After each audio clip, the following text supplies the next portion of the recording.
Over the last couple weeks in America, race relations have become front and center. This, of course, in the wake of the Ferguson grand jury, no indictment on Officer Darren Wilson. Also, there was the incident with the 12-year-old boy in Cleveland, Ohio, that was shot while carrying a toy gun that law enforcement mistook for a real gun. And recently, on Staten Island in New York City, the case of Mr. Eric Gardner, where a grand jury decided not to indict a police officer in that situation as well. And the race relation seems to be law enforcement versus young African Americans. At least that seems to be the perspective.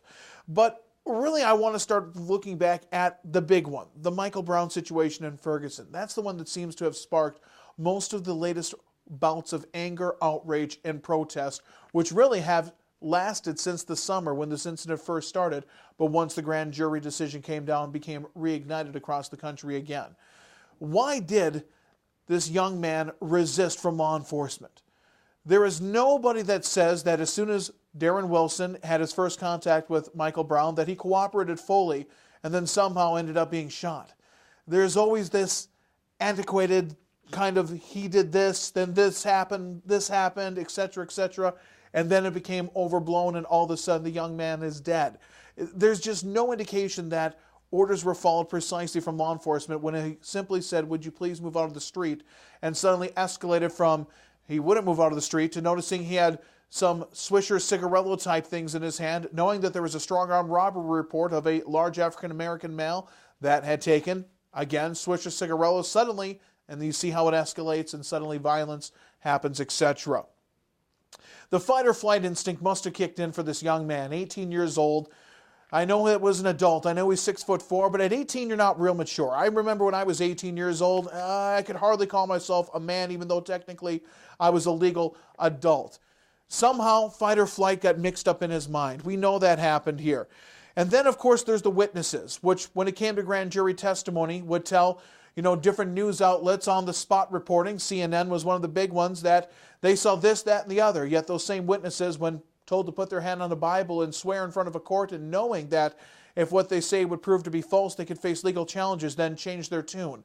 And I think a lot of those witnesses that changed their testimony, we never heard in the public that the grand jury did, in fact, hear. But I think one thing that's important to remember is one of the great civil rights leaders, since we're having so much of this, relation problems with their different race groups and ethnic groups, etc., and that would be Martin Luther King Jr. Martin Luther King Jr. said a riot like we saw in Ferguson after the grand jury indictment, and even when the shooting started, is the language of the unheard. And what he means by that is there are people that feel they don't have a voice acting out in violence. So how do people get heard? In Ferguson, 70% of the community is African American, yet their poll numbers show extremely low voter turnout and a pretty much Caucasian-dominated city council and so forth.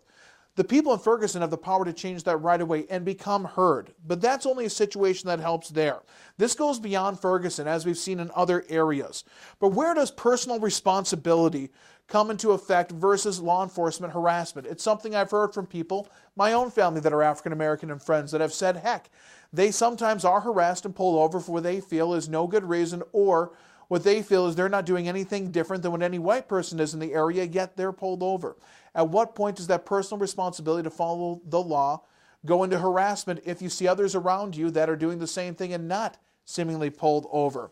The issue, I think, comes down to social economic issues. And those are big. And if we had more time, we'd go into some of those. But the fact of the matter is the unemployment rate is twice that for African Americans as it is for Caucasians. And the median household income in this country right now for Caucasians nationally is over $59,000. And yet for African Americans working the equivalent amount of hours, it's about $35,000. There's a variety of reasons for that. But those social economic issues are a big part of that. But I still can't help but think of how this all started. Why, when given simple commands by law enforcement, who we asked to make split-second life and death decisions every single day out there on the street, why did these young men just not cooperate to start with? Because then it doesn't escalate into death.